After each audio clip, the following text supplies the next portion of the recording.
Okay. तर आता आपण व्हेंडर मास्टर बघितलं.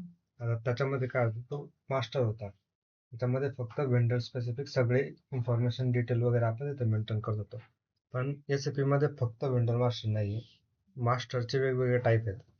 तर सगळ्यात अगोदर मेन होतो मास्टर. मास्टरमध्ये असतो तुझा मटेरियल मास्टर, त्यानंतर असतो एक व्हेंडर मास्टर, परत असतात इन्फो रेकॉर्ड्स, आउटलाईन ॲग्रीमेंट्स.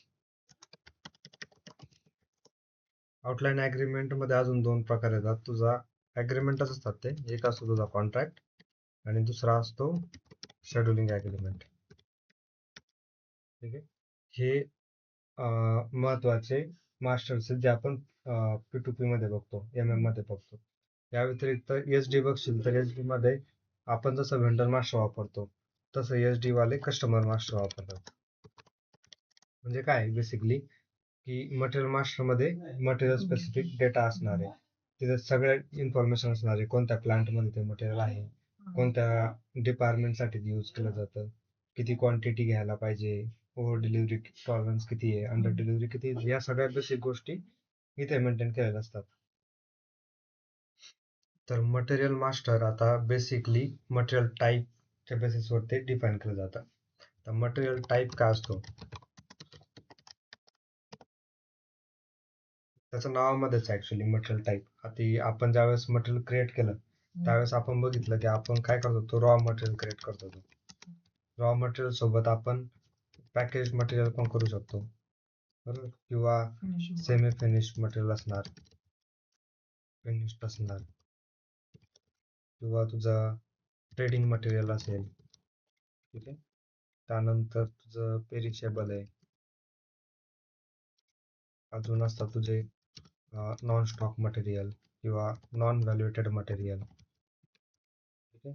तर हे पेरिशेबल म्हणजे कसं की जे एक दोन दिवसामध्ये खराब होतं, फळं झालं, पालेभाज्या झाल्या वगैरे, असे जे मटेरियल असतात ते लगेच खराब होतात, त्याला एक्सपायरी डेट असते. असे मटेरियल समजायचे की ते पेरिशेबल आहेत. फार्मसीमध्ये पण असतील, समजा मेडिसिन्स वगैरे असेल. तर जी इंडस्ट्री आहे, ज्या इंडस्ट्रीमध्ये वेगवेगळ्या प्रकारचे मटेरियल यूज करतात, त्याच्या बेसिसवर ते काय केलंय, आपण मटेरियलचा टाईप डिफाईन केलाय. आता हा जो टाईप आहे, कुठला एक टाईप घेतला, आता मटेरियल टाईप घेतला आपण, आपण सिस्टम मध्ये बघतो की याला रॉ मटेरियल साठी स्टँडर्ड कोणती की होती, तुझी होती ROH, बरोबर. त्याच्यानंतर पॅकेट साठी आय थिंक VERP आहे, सेमी फिनिश साठी HALB, फिनिश साठी FART, ट्रेडिंग साठी हवा, पेरिशेबल लक्षात नाही माझ्या, non stock may be UNBW, non valuated, non valuated साठी काय होते, NLAG असेल, किंवा हे उलट झालं असेल कदाचित, नॉन स्टॉक NLAG आणि नॉन व्हॅल्युएटेड UNBW असं काहीतरी असू शकतं, पण जनरली अशा कीज असतात तुझ्या. ठीक आहे. आता ज्यावेळेस आपण मटेरियल बनवतो, तर मटेरियल बनवताना सगळ्यात अगोदर सिस्टम आपल्याला काय विचारते, इंडस्ट्री कुठली आहे. इंडस्ट्रीच्या अगोदर तो विचारतो मटेरियल नंबर. तो आपल्याला ऑप्शन देतो, तुला मटेरियल नंबर इंटरनली असाइन करायचा आहे किंवा एक्सटर्नल नंबर असायला पाहिजे तुला. ठीक आहे. त्यानंतर तुला विचारतो इंडस्ट्री कुठली आहे, मग तुझी ती मेकॅनिकल इंडस्ट्री आहे किंवा फूड इंडस्ट्री आहे, दुसरी कुठली आहे ती विचारतो. त्यानंतर असतो मेन आपला मटेरियल टाईप, की कोणत्या टाईपचा तुला मटेरियल बनवायचं आहे, बरोबर. तर ह्या तीन गोष्टी तुला लागतात सुरुवातीला. आता जर आपण सिस्टम मध्ये गेलो,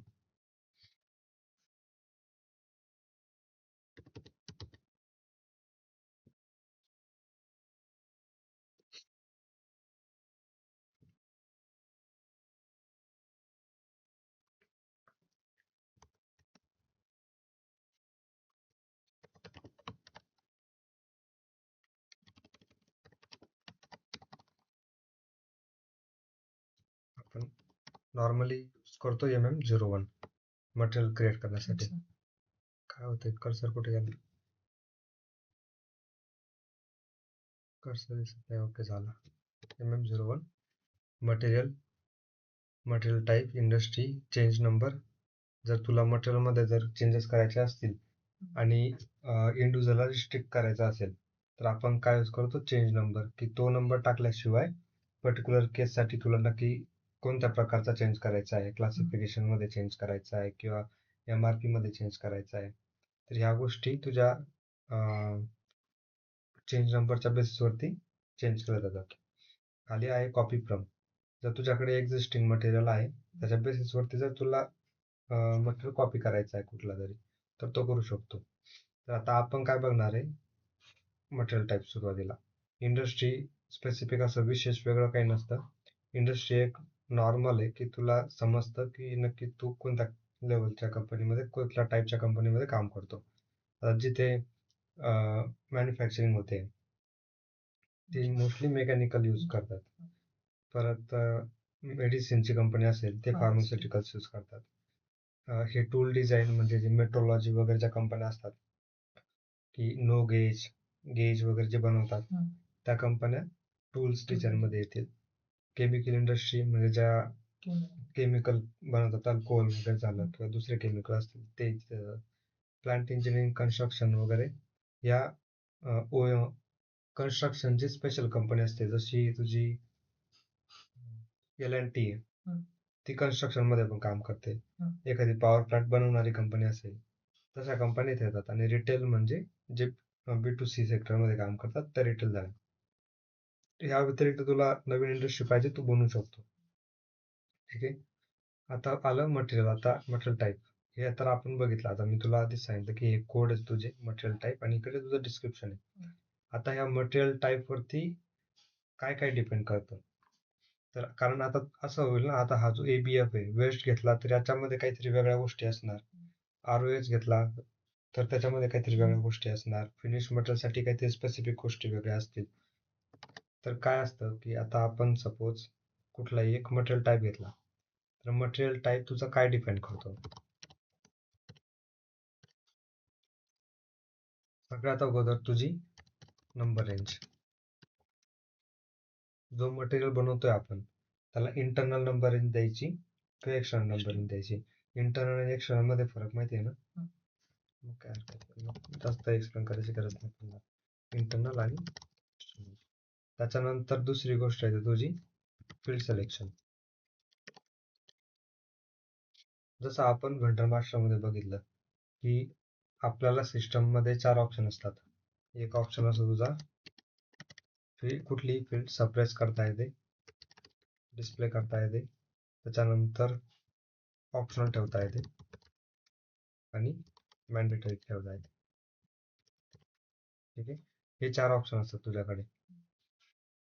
तर हे 4 ऑप्शन तुला कोणत्या कोणत्या व्ह्यू मध्ये कसे ठेवायचे, कोणती फील्ड तुला हाईड करून ठेवायची. सप्रेस म्हणजे हाईड.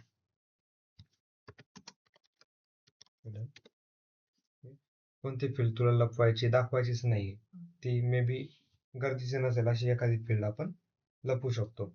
एखादी गोष्ट डिस्प्ले, आता मी सपोज इथे जातो MM01 मध्येच जातो, इथे ROH इंडस्ट्री मेकॅनिकल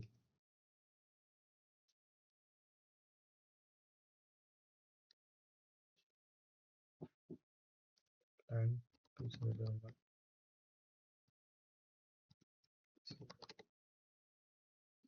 आता ह्या तुझ्या फील्ड झाल्या. हे बेस युनिट ऑफ मेजर काय तुझी मॅन्डेटरी फील्ड आहे. का? कारण इथे चेकबॉक्स दिसतोय. परत मटेरियल ग्रुप तुझी मॅन्डेटरी फील्ड आहे. इथे एखाद दुसरी फील्ड असू शकते की जी फक्त बरोबर इथे ही मटेरियलची फील्ड आहे. मटेरियलला तुझा नंबर काय आला, इंटरनली असाइन होऊन गेला, आपण बाहेर टाकला नव्हता. तर ही तुझी डिस्प्ले ओनली फील्ड आहे, हे तू चेंज नाही करू शकत. ठीक आहे. परत ऑप्शनल फील्ड कोणती आहे की आता हा तुझा डिस्क्रिप्शन मॅन्डेटरी आहे. मी याला जर लिहिलं सपोज मटेरियल 14, ही मॅन्डेटरी झाली. त्याच्यानंतर ही मॅन्डेटरी आहे. हे जे प्रॉडक्ट अलोकेशन झालं, डिव्हिजन झालं, ओल्ड मटेरियल झालं, इथे तू टाकली नाही टाकली काही इश्यू नाहीये, चालतं. तशा फील्ड झाल्या तुझ्या ऑप्शनल फील्ड. आणि डिस्प्ले ओनली ही सांगितली. 4 फील्ड झाल्या समजा आपल्या. आता हे झालं तुझं फील्ड सिलेक्शन. कोणती फील्ड पाहिजे, कोणती नको, कशी कुठल्या टाईपची फील्ड पाहिजे. त्यानंतर असं तुझं व्ह्यूज. व्ह्यूज म्हणजे काय, हे याला आपण असं म्हणू शकतो की हे असतं तुझे युजर डिपार्टमेंट. कोणता युजर कोणत्या डिपार्टमेंट मध्ये काम करतो. आता तू प्लॅनिंग मध्ये काम करतो तर तू प्लॅनिंगचा डेटा भरशील मटेरियलचा. मी परचेस मध्ये काम करतो, मी परचेसचा डेटा भरणार. कोणी थर्ड पर्सन आहे जो सेल्स मध्ये काम करतो, तो सेल्सचा डेटा भरणार. आणि जर माझी रिस्पॉन्सिबिलिटीज नाही फायनान्सची, मी ॲज अ परचेसचा मॅनेजर आहे, मी फायनान्सचा डेटा भरणार नाही. बरोबर.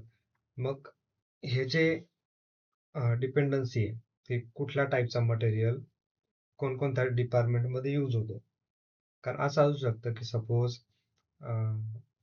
मी एखादा सपोज सायकलचा पार्ट आहे ब्रेक एखादा, ठीक आहे, हा ब्रेक आहे, हा मटेरियल झाला. हा मटेरियल तू विकतोय मार्केटमध्ये, म्हणजे हा सेल्समध्ये पण पाहिजे. जर हा तू स्वतःच्या इथे मॅन्युफॅक्चर करतोय तर हा तुझा MRP मध्ये पण असायला पाहिजे मॅन्युफॅक्चरिंगसाठी. परत जर तू हा विकत घेतोय कोणाकडून तर हा तुझा पर्चेसिंग मध्ये पण असायला पाहिजे. बरोबर. आणि एनिवे तू ह्या सगळ्या गोष्टी करतोय, याची कॉस्टिंग कुठेतरी लागणार आहे, कुठेतरी याचं प्राइस वगैरे मेंटेन करायची आहे, तर तुला अकाउंटिंग व्ह्यू सुद्धा लागणार आहे. सपोज ह्याच केसमध्ये आपण जर असं म्हणालो की हा जो ब्रेक आहे हा मी मॅन्युफॅक्चर करतच नाही, माझं टोटल डिपेंडन्सी सॉरी हा मॅन्युफॅक्चर करतो पण मी हा जो ब्रेक आहे तो सेल नाही करत. मी परचेस करतो, मी MRP पण रन करतो पण सेल नाही करत. मग मी काय करणार की हा सेल्सवाला हा कुठलाही एक मटेरियल टाईप असेल, समजा XYZ जी मॅट मी सपोज म्हणालो की हा मटेरियल टाईप आहे ब्रेकसाठी, तर अशा कॅटेगरीमध्ये जितके मटेरियल येतात ते मी विकत नाही. मग मी काय करणार की हा जो सेल्सचा पार्ट होता डिपार्टमेंट ते घ्यायचंच नाही, म्हणजे गरज नाही ते घ्यायचं नाही. आता ते कुठे मेंटेन करतो आपण, मटेरियल टाईप मध्ये. याच्या व्यतिरिक्त तुझं असतं प्रोक्युरमेंट टाईप.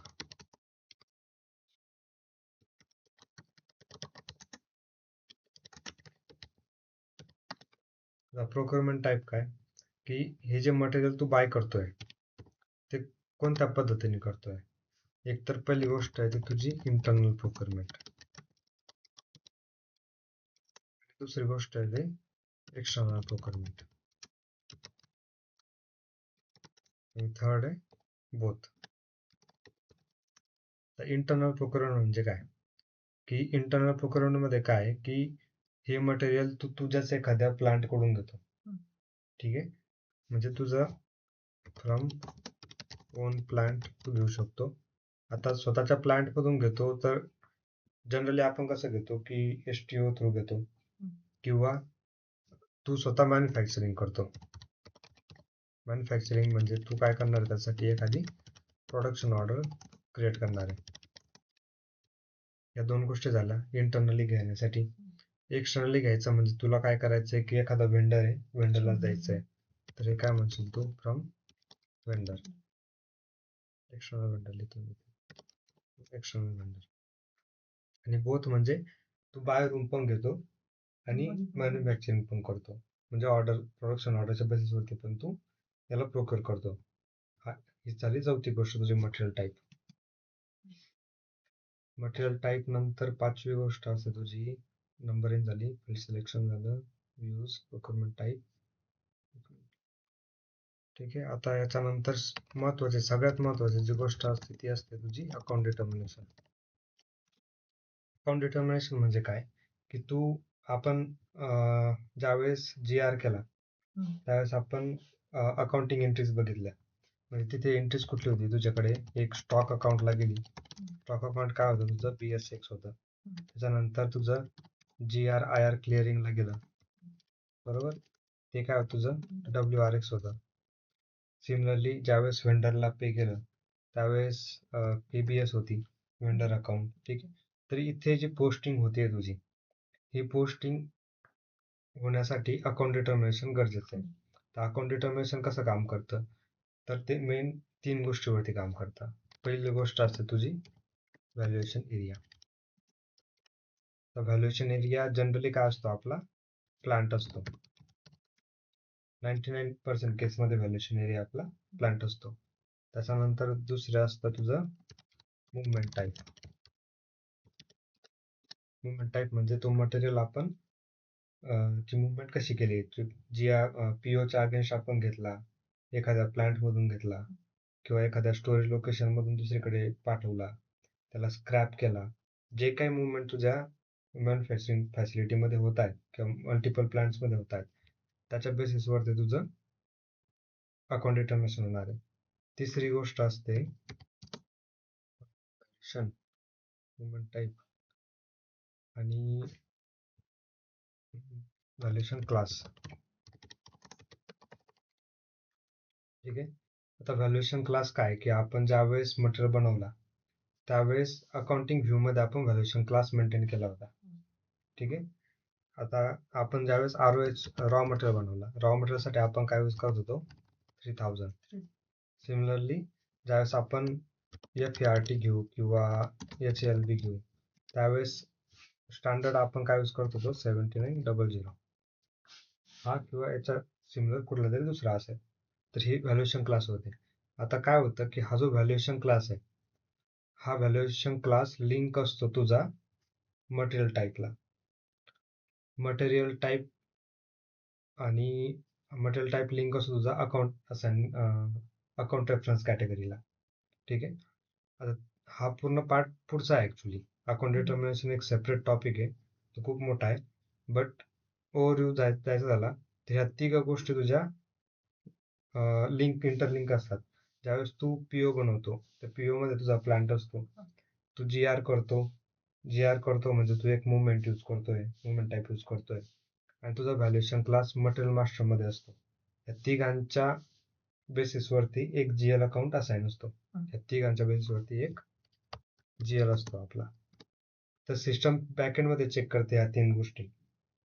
या तिघांच्या कॉम्बिनेशन मध्ये GL समजा हा GL सिस्टम बघते GL भेटला याला, ह्या GL मध्ये स्टॉक अकाउंटला पोस्टिंग करून देणार.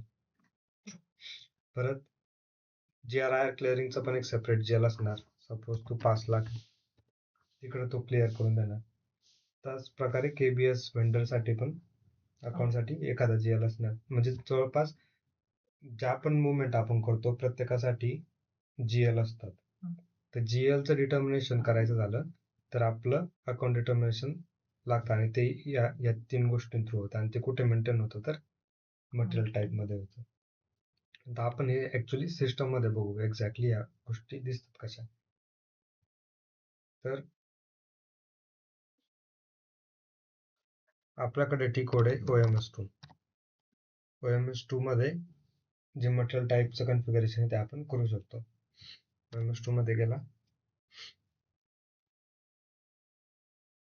इथे पोझिशन मध्ये जर जाशील, इथे ROS टाकला सपोज, तर हा तुझा रॉ मटेरियल आहे. या रॉ मटेरियल मध्ये इथे जर गेला डिटेल्स मध्ये तर इथे तुला सगळ्या डिटेल्स वगैरे दिसतात. याच्या अगोदर एक गोष्ट तुला दाखवतो मी. इथे जर बॅक गेला तर इकडे हा एक ऑप्शन आहे क्वांटिटी/व्हॅल्यू अपडेट. याचा अर्थ काय की इथे गेल्यानंतर इथे हा पहिला कॉलम आहे तुझा व्हॅल्युएशन एरिया. मी आधी म्हणालो व्हॅल्युएशन एरिया आपला प्लांट असतो, म्हणजे हे सगळे काय तुझे प्लांट आहेत. हा जो दुसरा कॉलम आहे तो मटेरियल टाइप्स आहे. इथे ऑप्शन तुला क्वांटिटी अपडेट आणि व्हॅल्यू अपडेट. आता ज्यावेळेस तू GR करतो कुठल्याही मटेरियलचा, तर त्या मटेरियलचे अकाउंटिंग डॉक्युमेंट बनायला पाहिजे की नाही बनायला पाहिजे ते डिपेंड करतं या गोष्टीवरून. क्वांटिटी अपडेट व्हायला पाहिजे सिस्टम मध्ये, कारण जर क्वांटिटी अपडेट झाली तरच तुझ्या स्टॉक अकाउंटला होणार. व्हॅल्यू अपडेट झाला तर तुझा GL ला पोस्टिंग होणार. ठीक आहे. तर ती इथे असतं. आता सपोज आपला प्लांट होता, इथे पोझिशन मध्ये जायचं, आपला प्लांट P001 आणि मटेरियल टाईप कोणता घेतो आपण ROH. तर आपण बघितलं P001 ROH साठी क्वांटिटी अपडेट पण आहे आणि व्हॅल्यू अपडेट पण आहे. आणि जनरली जिथे क्वांटिटी अपडेट आणि व्हॅल्यू अपडेट असतं त्याला आपण काय म्हणतो, स्टॉक मटेरियल.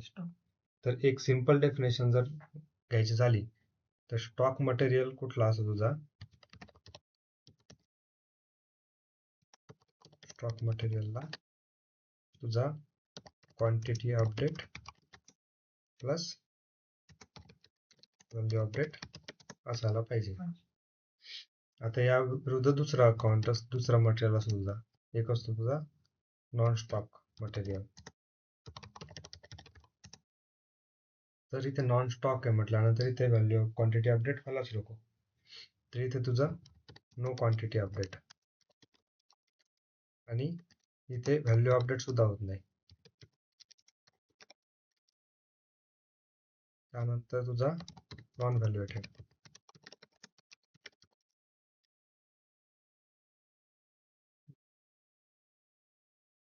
इथे चुकतंय का, नॉन व्हॅल्युएटेड मध्ये दोघांमध्ये तुझं व्हॅल्यू अपडेट होत नाही. ओके, तर इथे नॉन व्हॅल्युएटेड मध्ये तुझी क्वांटिटी अपडेट होईल पण व्हॅल्यू अपडेट नाही होणार. No value update.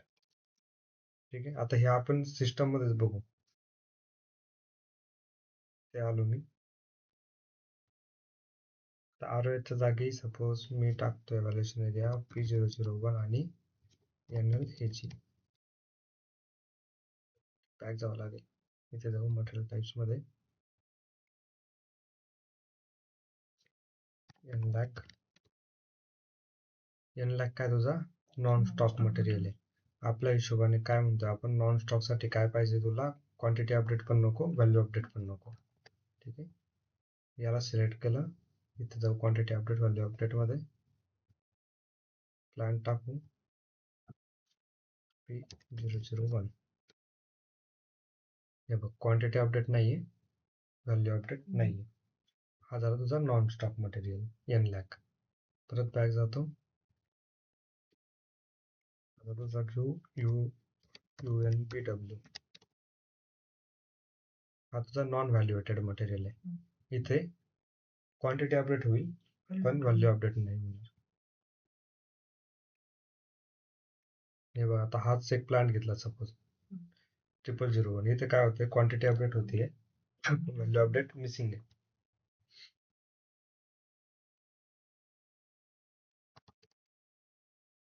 इथे मिसिंग होतं, हे आपण आता अपडेट करून देऊ. समजा याला क्वांटिटी अपडेट व्हायला पाहिजे, याला सेव्ह करून घेतो.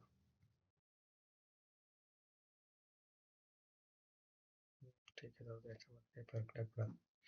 तर हा बेसिक डिफरन्स सुद्धा इथे असतो.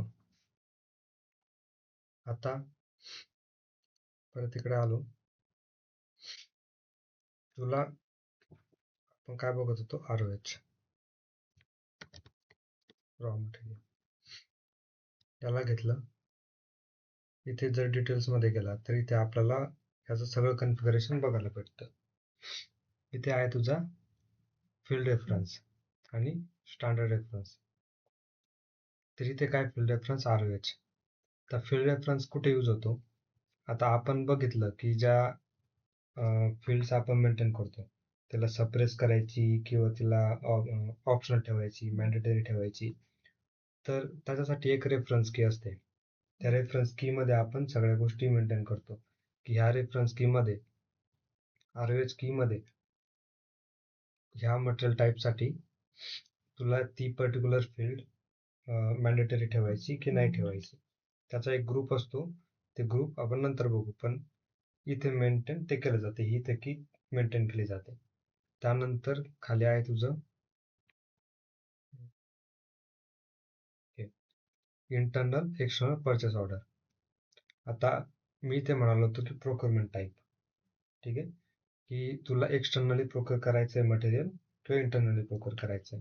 जर एक्सटर्नली परचेस करायचंय तुला समजा, तर इथे जर टू ऑप्शन घेतला, तो टूचा अर्थ काय होतोय, एक्सटर्नल परचेस ऑर्डर अलाउ. त्याला आपण एक्सपांड करू. 0 असेल तर काय म्हणतोय तो, no external purchase order allow, म्हणजे एक्सटर्नली नाही करणार. एक घेतला तर तो अलाउ करतोय पण वॉर्निंग इश्यू करणार, आणि 2 ला विदाउट वॉर्निंग तो एक्सटर्नली अलाउ करणार. सेम तुला इंटरनल साठी, इथे इंटरनल 0 आहे. इंटरनलला 0 म्हणजे काय की तो इंटरनल परचेस ऑर्डर अलाव नाही करत आहे. 0ला नाही करणार, 1ला विथ वॉर्निंग करणार, 2ला विदाउट वॉर्निंग तो अलाव करणार. आता सपोज आपल्याकडे केस आहे,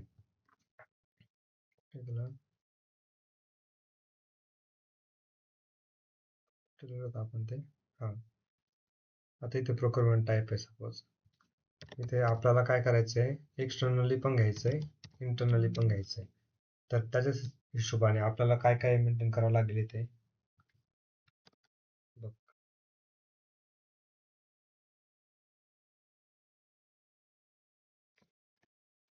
इंटरनली पण घ्यायचं आणि एक्सटर्नली पण घ्यायचंय.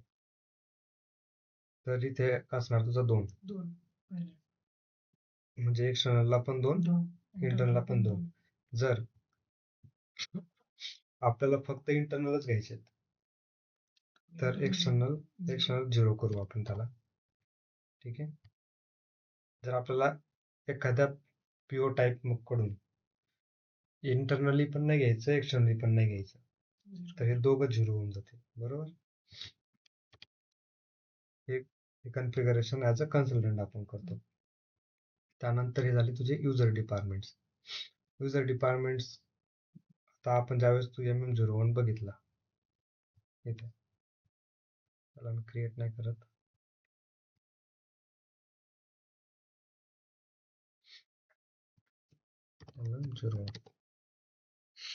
ह्या 2 गोष्टी आपण टाकल्यानंतर इथे सिलेक्ट व्ह्यूज येतो ऑप्शन, किंवा नॉर्मली क्लिक जरी केला तरी सगळ्यात अगोदर आपल्याला सिलेक्ट व्ह्यूज ओपन होतो.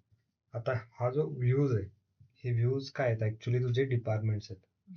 हे तुझं बेसिक डेटा 1, क्लासिफिकेशन वगैरे, हे 3 जे आहेत सुरुवातीचे, हे तुझे क्लायंट लेवलवरती मेंटेन होतात. आणि हे तुझे प्लांट लेवलवरती समजा, तर हे सेल्स आला, sales of data 1, sales of data 2, हा कोणासाठी आहे, सेल्सवाल्यांसाठी आहे. तर इथे जी काही इन्फॉर्मेशन असेल ते सेल्स अँड डिस्ट्रीब्युशनचे लोक मेंटेन करतील. त्याच्यानंतर हा एक्सटेंडेड SPP हा सेल्स आहे की मलाही लक्षात नाही नक्की कुठला आहे, आपण युजली यूज नाही करत. हा ट्रेड वाला इंटरनॅशनल ट्रेड वगैरे एक्सपोर्टच्या रिलेव्हंट इन्फॉर्मेशन इथे ठेवतील. हा सेल्सचा टेक्स्ट रिलेव्हंट आहे. इथे आला आपलं पर्चेसिंग. इथे पर्चेसिंग डिपार्टमेंटच्या ज्या काही गोष्टी असतात तिथे आपण मेंटेन करणार, म्हणजे हा पर्चेसिंगचं डिपार्टमेंट झालं.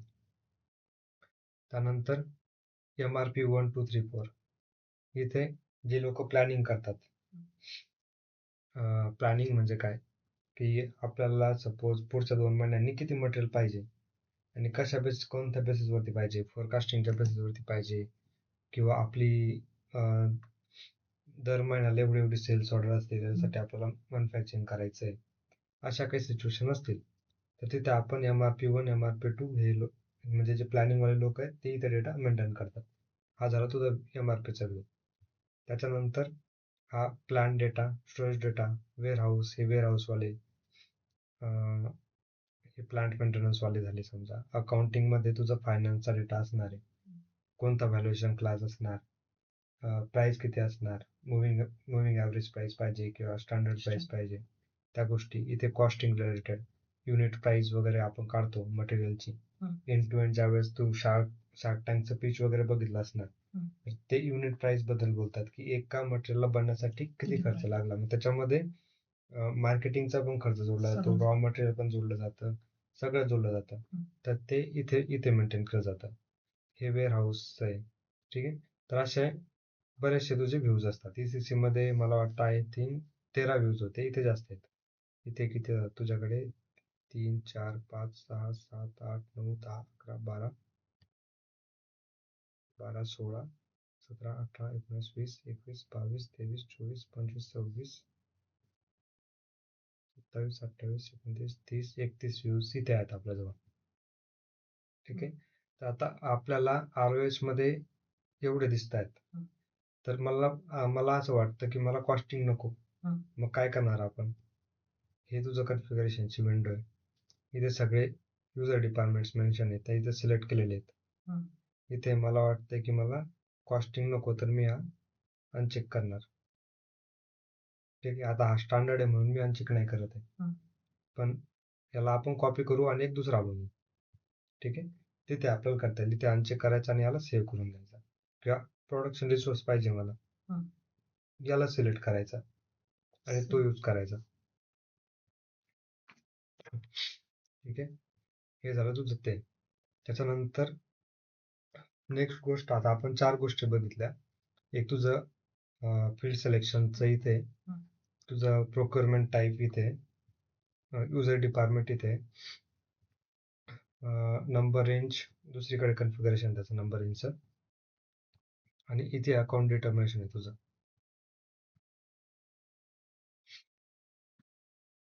हे बघ, आता इथे तुझं प्राइस कंट्रोल आहे. तुला ह्या ऑटोमॅटिकली ज्यावेळेस तू ह्या मटेरियल टाईपचं मटेरियल बनवशील, तर तुझं प्राइस कंट्रोल काय असायला पाहिजे, मुव्हिंग ॲव्हरेज पाहिजे किंवा तुला स्टँडर्ड पाहिजे. आता ज्यावेळेस आपण ROS घेतो किंवा रॉ मटेरियल घेतो, तर मोस्टली आपण मुव्हिंग ॲव्हरेज यूज करतो. ठीक आहे, आणि ज्यावेळेस तुझं जे मटेरियल तू प्रोसेसिंगसाठी देतो किंवा सेमी फिनिश असेल, फिनिश मटेरियल असेल, असे मटेरियलसाठी आपण स्टँडर्ड प्राइस यूज करतो. त्याच्यासोबत खाली दुसरी गोष्ट असते तुझी अकाउंट कॅटेगरी रेफरन्स. आता अकाउंट कॅटेगरी रेफरन्स हा व्हॅल्युएशन क्लासला असाइन असतो आणि त्याच्या बेसिसवरती आपले GL असाइन होतात, म्हणून त्याचे इथे रिलेव्हन्स आहे. म्हणून हीच एक महत्वाची गोष्ट आहे तुझी, का जिच्या बेसिसवरती तुझं GLच्या पोस्टिंग होतात. तर ही खूप महत्वाची गोष्ट आहे. ही असेल तर तुझं अकाउंट डिटर्मिनेशन होणार, नसेल तर नाही होणार. आणि युजली असतेच ही स्टॉक मटेरियलसाठी, नॉन स्टॉकसाठी समजा आपण अकाउंट असाइनमेंट कॅटेगरी वापरतो. ठीक आहे, त्याच्यानंतर हे क्वांटिटी व्हॅल्यू अपडेट झालं. तुला व्हॅल्युएशन एरियानी करायचंय किंवा कुठल्याच व्हॅल्युएशन एरियामध्ये नको आहे वगैरे क्वांटिटी अपडेट. आता आपला स्टॉक मटेरियल आहे तर आपण काय करणार, क्वांटिटी अपडेट पण ठेवणार आहे आणि व्हॅल्यू अपडेट पण ठेवणार आहे. आणि कशाच्या बेसिसवरती, व्हॅल्युएशन एरियाच्या बेसिसवरती, क्लायंटच्या बेसिसवरती. आणि हा खाली झाला तुझा रिटेल स्पेसिफिक. याशी आपल्याला काही एवढं घेणं देणं नाहीये, फक्त हा एक डिफाईन करतो तुझा मटेरियल टाईप कुठला. आता जनरल आहे, इथे वेगवेगळे तुझे व्हॅल्यू ओनली मटेरियल आहे की पेरिशेबल आहे, कॅटलॉग आहे वगैरे. कॅटलॉग कसा असतो तुझा नॉर्मली, की जे कन्झ्युमेबल्स आयटम असतात ऑफिसमधले, तसे आयटम्स कॅटलॉगमध्ये मेंटेन करून देतात आणि युजर डायरेक्टली कॅटलॉगमध्ये बघून ऑर्डर करून देतात त्या हिशोबाने. तरी इथे आपण काय ठेवतो, ते जनरल मटेरियल टाईप ठेवतो. ठीक आहे, तर हे झालं तुझं मटेरियल टाईपचं कन्फिगरेशन. इन डिटेल आपल्याला अजून बघायचं आहे बऱ्याचशा गोष्टी. ठीक आहे, तर ह्या बेसिक गोष्टी होत्या. आता इथे क्लासिफिकेशन मध्ये पण जर तुला बाय डिफॉल्ट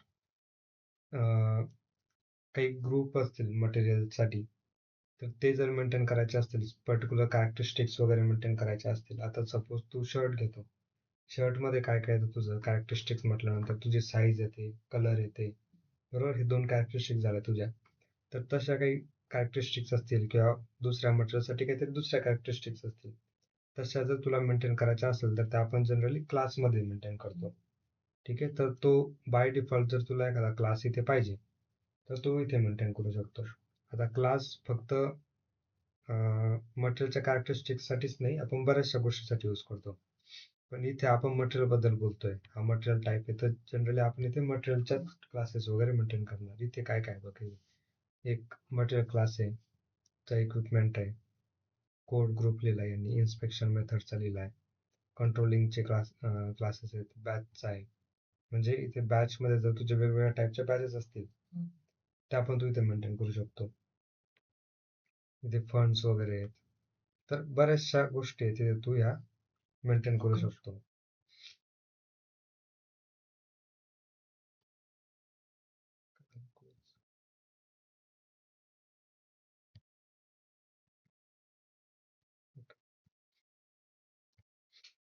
यामध्ये आतापर्यंत काही डाऊट?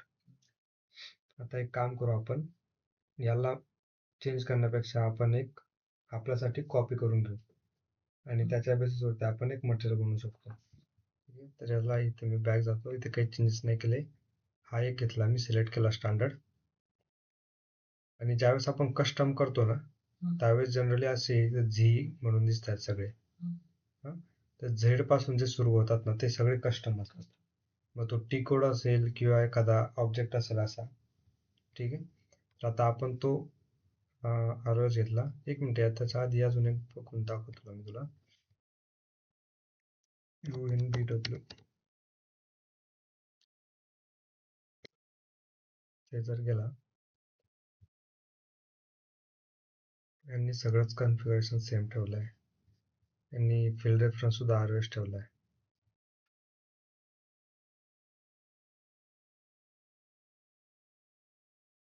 मुलांनी केला असणार आहे कदाचित, कारण इथे अकाउंटिंगची गरज नाहीये. अरे एक मिनिट, ROS कसं ओपन झाला? ROS ओपन झाला. ROS आपण आधी सिलेक्ट केलेला आहे ना, म्हणून. UNBW याला पण ROS ठेवलाय, पण इथे डिफरन्स बघ आता. ROS मध्ये आपण व्हॅल्यू अपडेट नाही करत. तर व्हॅल्यू नाही तर प्राइसची गरजच नाही, म्हणून इथे काय युजर डिपार्टमेंट मध्ये अकाउंटिंग व्ह्यू घेतलेलाच नाहीये. इथे तुझं फक्त फोरकास्टिंग आहे, बेसिक डेटा वगैरे, परचेसिंग असायला पाहिजे. परचेसिंग पण नाही मी बी. हा, परचेसिंग घेतला, MRP घेतला, दोघं घेतले तिथे. हे बघ, इथे तुझा अकाउंट कॅटेगरी रेफरन्स ROS ला 0001 होता, सेम नाही, हा वेगळा आहे. तर ह्याच्या पोस्टिंग वेगळ्या होतील. इथे अकाउंटिंगच नाही ना, इथे अकाउंटिंगच नाहीये, तर इथे कॅटेगरी रेफरन्स वेगळा, कारण वेगळ्या GL ला करणार तू पोस्टिंग वगैरे. आता अरे खाली आहे ना, क्वांटिटी अपडेट, व्हॅल्यू अपडेट मध्ये काय म्हणतोय तो, हा नॉन व्हॅल्युएटेड मटेरियल आहे. इथे फक्त क्वांटिटी अपडेट होणार आहे. म्हणजे तो काय करतोय, प्लांटला क्वांटिटी अपडेट करणार, पण व्हॅल्यू अपडेटला काय म्हणतोय तो, इन नो व्हॅल्युएशन एरिया. तो कुठल्याच व्हॅल्युएशन एरियामध्ये व्हॅल्यू अपडेट नाही करणार. हा एक फरक लक्षात राहू दे. आता आपण n लाख बघू.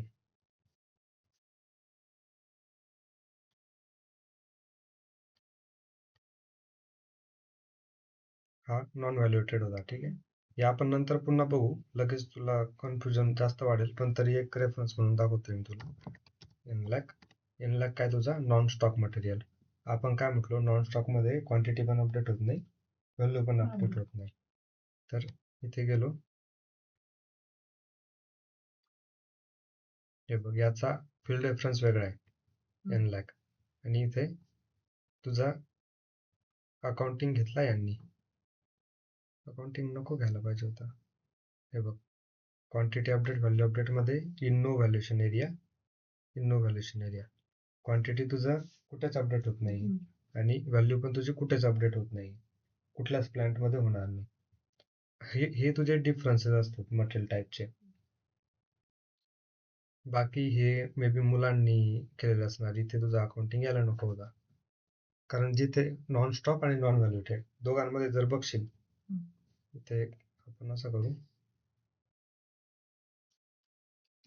Quantity value. तर स्टॉक मध्ये क्वांटिटी अपडेट होते, इथे व्हॅल्यू अपडेट पण होते. नॉन स्टॉक मध्ये तुझी काय, क्वांटिटी अपडेट नाही होत, व्हॅल्यू अपडेट नाही होत. नॉन स्टॉक मध्ये दोघं नाही होत, आणि नॉन व्हॅल्युएटेड मध्ये क्वांटिटी अपडेट होते, पण व्हॅल्यू अपडेट नाही होत. तर बेसिक काय इथे दोघं नो आहे बघ व्हॅल्यू अपडेट साठी, आणि ह्या दोघांना आपण काय म्हणतो, कन्झ्युमेबल्स. मोस्टली हे जे दोन डॉक्युमेंट टाईप आहेत, हे आपण कन्झ्युमेबल साठी यूज करतो.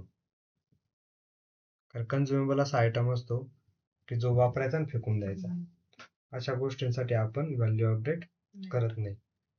काही केसेस मध्ये आपण क्वांटिटी अपडेट करतो.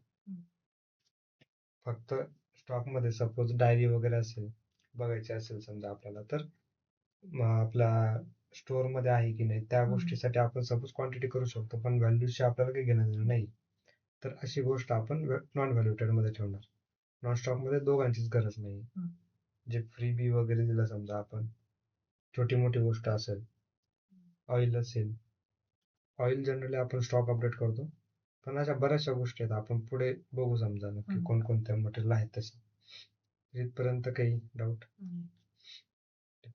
आता एक मटेरियल टाईप आपण कॉपी करून संपू आजचा.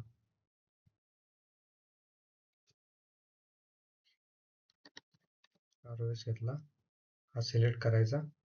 इथे तुला ऑप्शन आहे कॉपी as. तू न्यू एंट्री पण करू शकतो, पण बेस्ट मेथड काय असते की कॉपी करा, कारण न्यू घेतला ना तुला प्रत्येक गोष्ट मॅन्युअली करायची आहे. मग इथे कॉपी करायचा. आता तो विचारतोय स्पेसिफाय टार्गेट एंट्री. आता आपल्या इथे मटेरियल टाईपला कोड द्यायचा आहे, तर मी काय देतो GRAW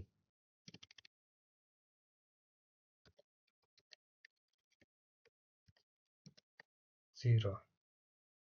इथे लिहितो मी raw material 2025 company code.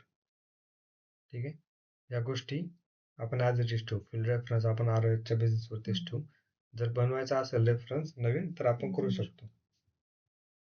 External मला दोघं पाहिजे म्हणून मी दोघं ठेवलं. मला सपोज इथे कॉस्टिंग नको आहे, मला बेसिक डेटा पाहिजे, स्टोरेज फोरकास्टिंग पाहिजे, क्वालिटी पण नको पाहिजे, समजा मला वेअरहाऊस पण नको आहे. मी सेल्स मध्ये कामच नाही करत, मला सेल्स पण नको आहे. प्लॅन स्टॉक लागेल. अकाउंटिंग कुठे आहे?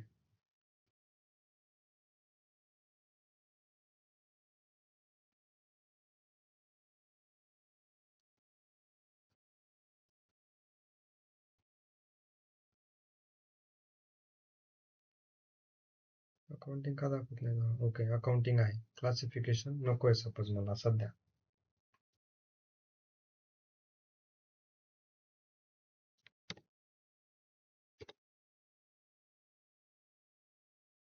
ठीक आहे, क्लासिफिकेशन टाकू आहे. इथे मुव्हिंग ॲव्हरेज लागेल मला. Appropriate only with status costing. या गोष्टी मला पाहिजेत. बाकी क्वांटिटी व्हॅल्यू अपडेट इथे नाही झालेलं आहे, तर आपल्याला हे चेंज करावं लागेल. ओके, कॉस्टिंग घ्यावं लागेल मे बी आपल्याला त्यासाठी. तो एकाने सिलेक्ट.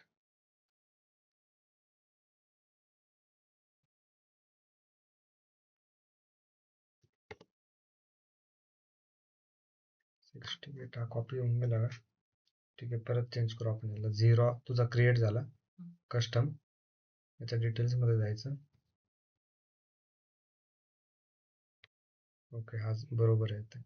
बाय व्हॅल्युएशन एरिया तुझा क्वांटिटी अपडेट होतोय, व्हॅल्युएशन व्हॅल्यू अपडेट पण तुझं होत आहे. म्हणजे आता हा मटेरियल टाईप 0 आपण यूज करू शकतो ROSच्या जागेवरती. एखादा मटेरियल म्हणून बघायचा झाला त्या बघ, आपण बऱ्याचशा गोष्टी घेतलेल्या नाही इथे. ठीक आहे,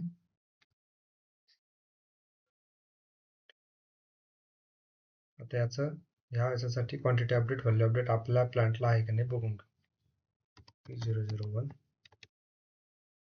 तिथे आहे, मग आपल्याला टेन्शन घ्यायची काही गरज नाही. आता इथे गेलो सपोज /mm01. इथे ROच्या जागी आपल्याला आता 0 दिसेल. 0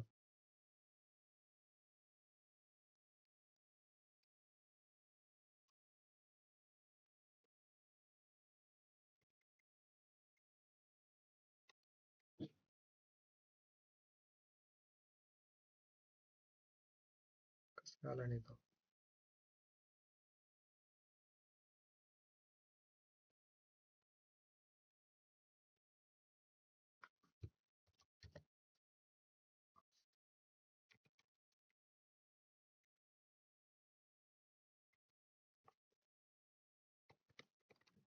तर झाला होता ना तो.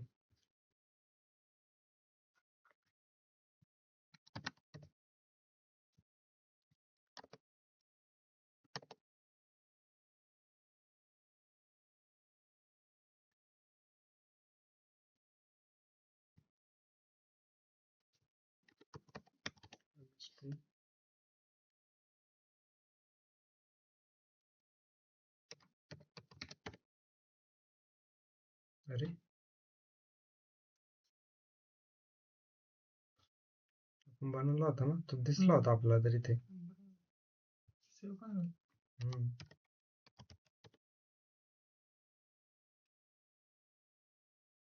दाखवत नाही. ठीक आहे, आपण परत क्रिएट करू. ROH P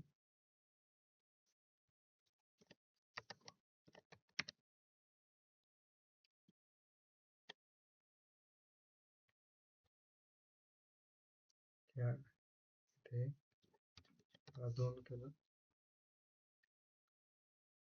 बाकी या दोन गोष्टी करेक्ट आहेत. एंटर. ओके.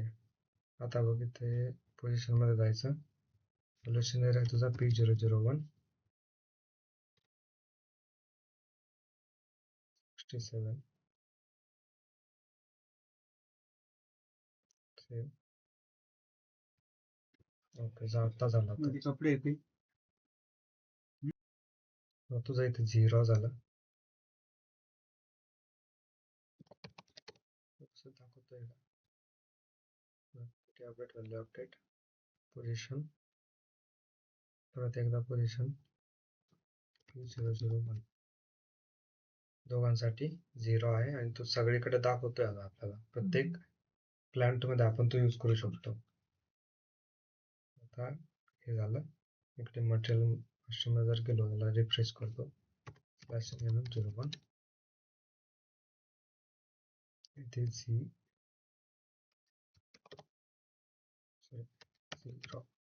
0 इथे दिसतं. आता याच्या बेसिस वरती आपण मटेरियल क्रिएट करू शकतो. and 001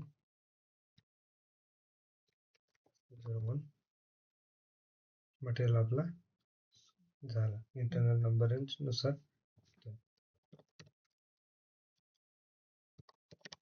paste material 0 material type paste each material group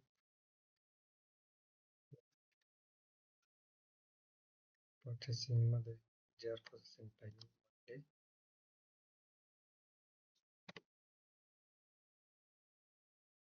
MRP type ND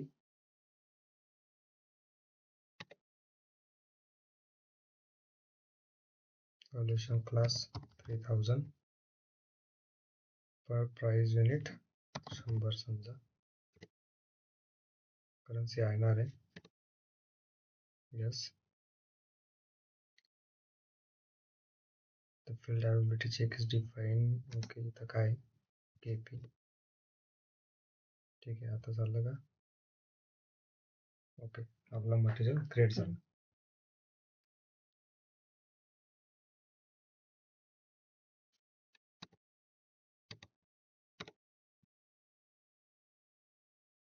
ठीक आहे आला आपला मटेरियल.